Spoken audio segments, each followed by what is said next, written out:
भाजपा सरकार ने किसी के लिए कुछ नहीं किया। भाजपा सरकार किसानों के खिलाफ है, ये ना कुछ करना चाहते हैं, तो झूठ बोल के राजनीति कर रहे हैं। पता नहीं किस 18 साल बाद प्रदेश में किस तरीके से घुस गए झूठ सच बोलने के बाद, लेकिन अब ये जनता इनको समझ चुकी है। 2022 में इनका इलाज करेगी।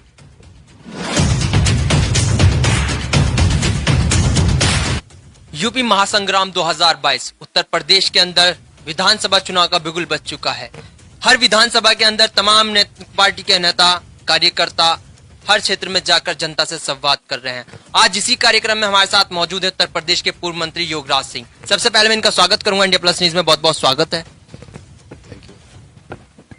सबसे पहला सवाल हमारा आपसे यही है, उत्तर प्रदेश का विधानसभा चुनाव नजदीक है और उत्तर प्रदेश की अगर हम बात करें, भाजपा सरकार है और समाजवादी पार्टी लोकदल गठबंधन करके पहले भी चुनाव लड़ी थी, इस बार भी उन्होंने घोषणा की है। तो 2022 का चुनाव किस नजरिए से आप देख रहे हैं? देखिए, उत्तर प्रदेश के चुनाव में जो है आजकल जो किसान का मूवमेंट है, ये किसानों का प्रदेश है और यहाँ किसानों की जो हालत है बहुत ख़राब है। जो फिलहाल राज्य में सरकार गवर्नमेंट है तो उसने किसानों के लिए कोई सोच नहीं बनाई। आज गन्ने का भाव देखिए आप, गन्ने का भाव 4 साल से बढ़ा नहीं है। बिजली के बिल जो है, जो पहले बिजली के बिल थे उसमें मतलब कई गुना की बढ़ोतरी है। एक आम आदमी जो है जिसके पास 10 बीघे ज़मीन हो, वो एक उसका मकान हो, 2 बल्ब उसके घर में जलते हो, तो 40,000 रुपये का बिल 1 महीने का है।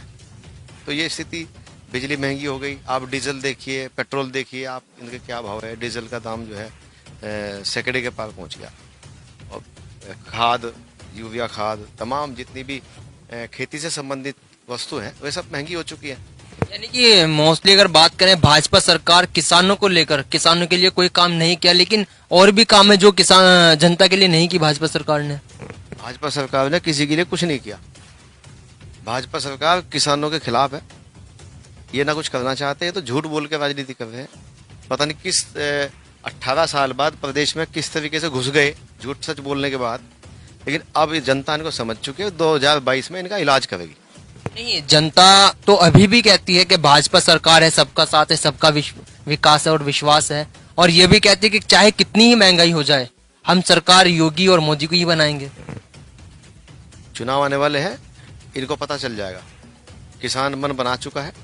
इस बार किसान बिरादरी 36 कौम, जिसमें सभी जाति के लोग हैं, सभी जाति इनके खिलाफ वोट करेंगे। अच्छा, समाजवादी पार्टी और लोकदल पहले भी चुनाव लड़ा है, लेकिन पहले भी वो सत्ता नहीं हासिल कर सके, उसके बावजूद फिर भी गठबंधन की घोषणा की है। और एक बात देखा जाए कि लोकदल से अजीत सिंह का जाना, इस बार युवाओं के कंधे पर लोकदल है, तो किस तरीके का रुझान रहने वाला है? क्या लोकदल लोगों के, जनता से संवाद कर 2022 के चुनाव को सक्षम बनाएगी, जीतेगी? किस तरीके का आप लगातार मुसलसल क्षेत्र में जा रहे हैं, क्योंकि चुनाव की तैयारी सभी पार्टी कर रही है, उसमें समाजवादी हो, उसमें लोकदल हो, उसमें भाजपा हो, बसपा हो, और एक असदुद्दीन ओवैसी भी उत्तर प्रदेश में घोषणा कर चुके हैं वो 100 सीटों पे चुनाव लड़ेंगे। देखिए, जो किसान बिरादरी है वो राष्ट्रीय लोकदल के जो अध्यक्ष हैं माननीय जयंत चौधरी जी हैं, युवा हैं, तो उनके साथ जुड़ चुकी है। अखिलेश जी के साथ जुड़ गए हैं लोग बाग। तो निश्चित रूप से इस बार जो रिजल्ट आएगा ना, वो बिल्कुल बहुत ज्यादा, बहुत बड़ी सीटों के मार्जिन से जो है इस बार गठबंधन जो है यहाँ सरकार बनाएगा। आने वाली सरकार में आप चुने जाते हैं, अगर आप चुने जाते हो तो जनता के लिए क्या अलग आपकी सरकार करेगी? क्या मैनिफेस्टो आपकी पार्टी तैयार कर रही है? किसानों के लिए क्या होगा? बेरोजगार युवा हैं, मजदूर हैं, बढ़ती महंगाई है। देखिए, ये तो बात तय है कि गठबंधन जीतेगा यहाँ से। प्रदेश में अखिलेश जी की, जयंत जी की सरकार होगी। और युवाओं के लिए आप देखिए, आज युवा कितना तंग है। पिछले 7 साल में जो युवा 22 साल का था, आज वो 29 साल का हो चुका। उसकी नौकरी की एज निकल चुकी, तो वो कहाँ जाएगा युवा?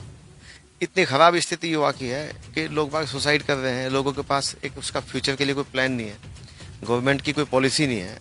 तमाम 36 कौम तक है, तो हर तमाम जातियों ने जो है इसमें अपना मन बनाया है। इस बार इनको भारतीय जनता पार्टी को एक आईना दिखाने का काम करें। यूपी में असदुद्दीन ओवैसी भी आ रहे हैं, वो तो सब जगह जा। उन पे आपका क्या कहना है? क्योंकि मुस्लिम बहुल्य क्षेत्र है, मुजफ्फरनगर की हम बात कर लें, मुजफ्फरनगर के लोकसभा है, जितनी भी विधानसभा सीट इसमें आती हैं, मुस्लिम वोटर्स भी हैं, और मुस्लिम वोटर्स समाजवादी पार्टी की जो पहले समर्थक हुआ करते थे, कार्यकर्ता हुआ करते थे, वो किसी ना कहीं आजम खान वाले केस पर लेकर समाजवादी पार्टी से बायकॉट कर रहे हैं।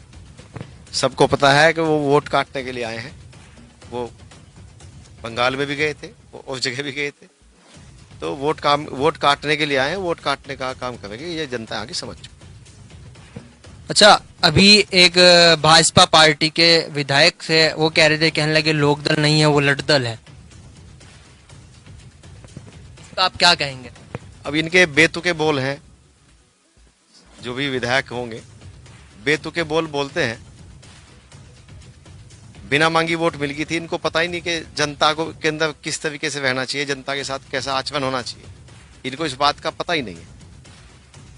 अच्छा, जो किसानों का आंदोलन चल रहा है, तो क्या इसमें समाजवादी पार्टी लोकदल सक्षम रहेगी इस आंदोलन को भुनाने में, या किसानों को अपनी ओर किसानों से डायरेक्ट संवाद करके लगता है कि किसान समाजवादी पार्टी लोकदल को चुनेंगे? क्योंकि पिछली बार भी 2017 की अगर हम बात करें, 2017 तक समाजवादी पार्टी की सरकार रही थी, और सरकार समाजवादी पार्टी के कार्यकर्ता भी कहते हैं, साथ वाले भी कहते हैं कि जो भाजपा आई है उससे पहले सरकार अच्छी थी। सवाल यह है कि अगर समाजवादी पार्टी ने अच्छा काम किया तो जनता ने 2017 में नकारा कि उसमें भी गठबंधन लोकदल का हुआ था।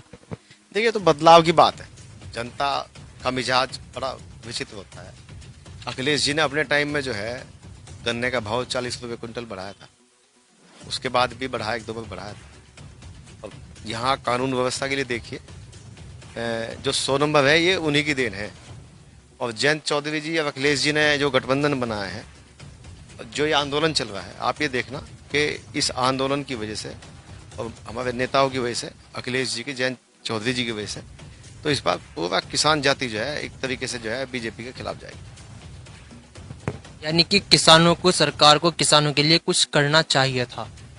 मेन मुद्दा जो था किसानों का, आप जो इलेक्शन इस बार जो होंगे किसानों के साथ दे करके समाजवादी पार्टी और लोकदल चुनाव लड़ रही है, यानी कि किसानों का इस बार आपको समर्थन है। गन्ने का पेमेंट क्यों नहीं किया इन्होंने? गन्ने का भाव 4 साल से क्यों नहीं बढ़ा? ये एक सवाल है। जब अब तक नहीं कुछ किया, अब क्या करेंगे? अब तो समय निकल चुका है इनके हाथ से।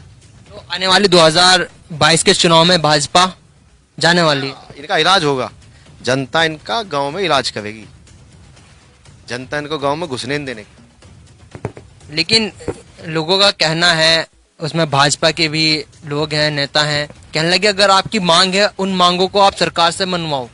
इस तरीके का इलाज की आप बात कर रहे हैं, इलाज के गांव के अंदर अभी हाल फिलहाल में एक हमारे मुजफ्फरनगर के विधानसभा में एक कांड हुआ, वहां पे भाजपा के विधायक गए थे, वहां से उनके साथ भी हुई, लेकिन उनका कहना है कि आप सरकार से मांग करें अपनी। अब वो क्या, सरकार से आप मांग करेंगे, सरकार आपकी सुनेगी, लेकिन आप लोग सरकार से मांग नहीं कर रहे। ये सब झूठ बोलने का काम करते हैं, झूठ पे इनकी बुनियाद है, जनता सब समझ चुकी है, इनको सब जान गए इनको। ये केवल जो है भाई को भाई से भड़काने का काम करते हैं, इनके पास कोई मुद्दा नहीं है। ये हमारे साथ उत्तर प्रदेश सरकार के पूर्व मंत्री योगराज सिंह थे। इनका कहना था कि आने वाला 2022 का जो चुनाव होगा, किसान उसमें भाजपा सरकार को मुंह तोड़ जवाब देगी, और जो किसान आंदोलन लगातार चल रहा है और मांग करेगी सरकार से, यदि सरकार उनका इस मांग को पूरी करती है तो किसान सोचेंगे, नहीं तो 2022 में किसान उन्हें आईना दिखाएंगे। योगराज सिंह मंत्री हमारे साथ जुड़े हुए थे, और इसी सिलसिले में आप हमारे साथ जुड़े रहे इंडिया प्लस न्यूज पर। लगातार महासंग्राम 2022 क्या चाहता है यूपी, हम आपको रूबरू कराते रहेंगे, हर नेता, हर कार्यकर्ता और हर जनता से। मैं MS गौर, राजू श्रीवास्तव के साथ। इंडिया प्लस न्यूज, सिर्फ वही जो सही।